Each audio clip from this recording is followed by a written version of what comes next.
Assalamualaikum warahmatullahi wabarakatuh. Perkenalkan, nama saya Sela Oktavia dengan NPM 2113024048. Baiklah, di sini saya akan menjelaskan yaitu tentang profil pelajar Pancasila dalam kurikulum Merdeka.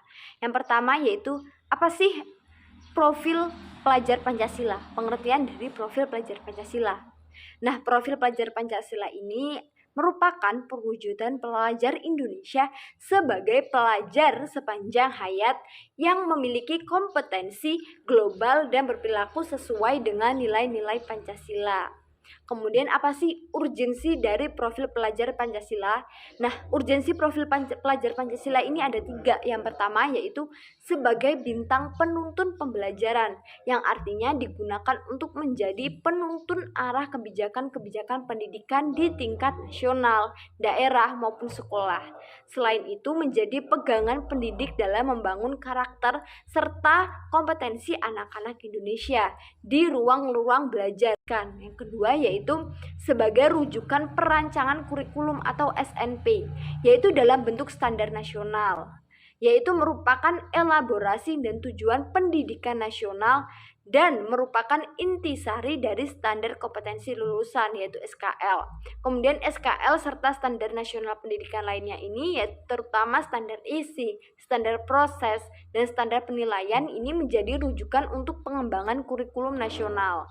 Kemudian yang ketiga yaitu sebagai rumusan karakter dan kompetensi abad 21. Output dari sistem pendidikan nasional itu yaitu menciptakan pelajar Indonesia yang merupakan pelajar sepanjang hayat yang berkompeten, berkarakter, dan berperilaku sesuai nilai-nilai Pancasila. Kemudian bagaimana sih penerapan dari profil pelajar Pancasila ini di sekolah? Nah, untuk penerapannya itu ada 4, yaitu yang pertama ada kegiatan intrakurikuler, yaitu kegiatan reguler pembelajaran di kelas. Yang kedua yaitu pelaksanaan kegiatan kokurikuler, yaitu kegiatan pembelajaran berbasis proyek.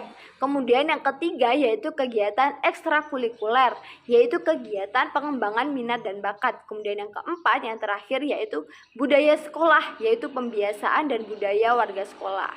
Kemudian bagaimana sih dimensi atau komponen dari profil pelajar Pancasila ini? Nah, yang pertama yaitu ada beriman, bertakwa, dan berakhlak mulia.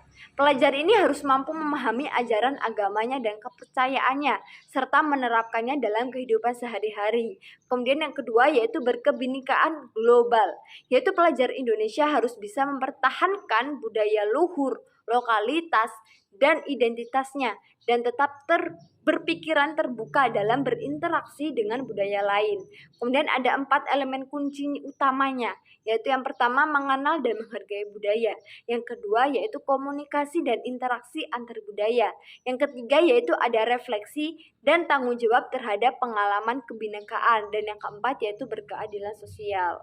Kemudian komponen yang ketiga yaitu ada bergotong royong, yaitu kemampuan untuk melakukan kegiatan secara bersama-sama dengan sukarela agar kegiatan yang dikerjakan dapat berjalan lancar, mudah, dan ringan.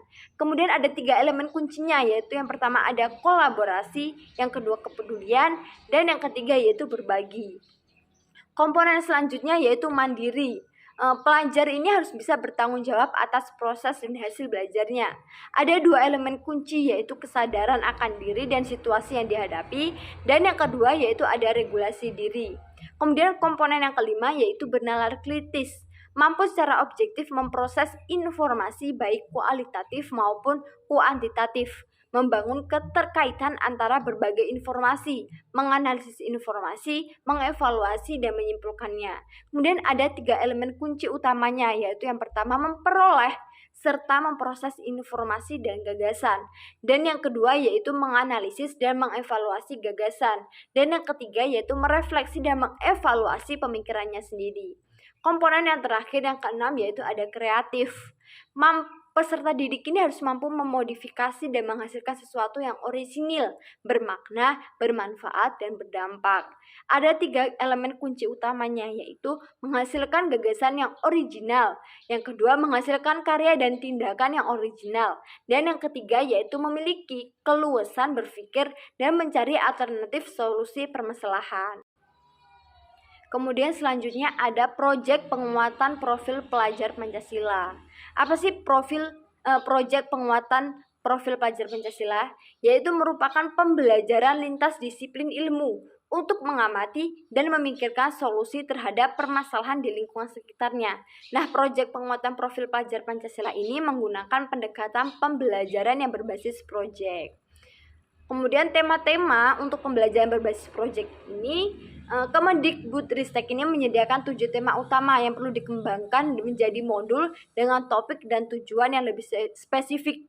Nah, 7 tema itu yang pertama ada bangunlah jiwa dan raganya. Dan yang kedua yaitu berrekayasa dan berteknologi untuk membangun NKRI. Kemudian yang ketiga ada Bhinneka Tunggal Ika. Kemudian yang keempat ada gaya hidup berkelanjutan. Dan yang kelima yaitu ada kearifan lokal. Dan yang keenam yaitu ada kewirausahaan. Dan yang ketujuh ada suara demokrasi. Kemudian ada tahapan pelaksanaan proyek. Yang pertama yaitu ada merancang alokasi waktu dan dimensi profil pelajar Pancasila. Dan yang kedua yaitu membentuk tim fasilitas proyek. Kemudian yang ketiga ada identifikasi tingkat kesiapan sekolah. Kemudian yang keempat ada pemilihan tema umum. Dan yang kelima yaitu ada penentuan topik spesifik. Kemudian yang keenam ada merancang modul proyek. Baiklah, demikian yang dapat saya sampaikan. Apabila ada kesalahan, saya mohon maaf dan saya akhiri. Wassalamualaikum warahmatullahi wabarakatuh.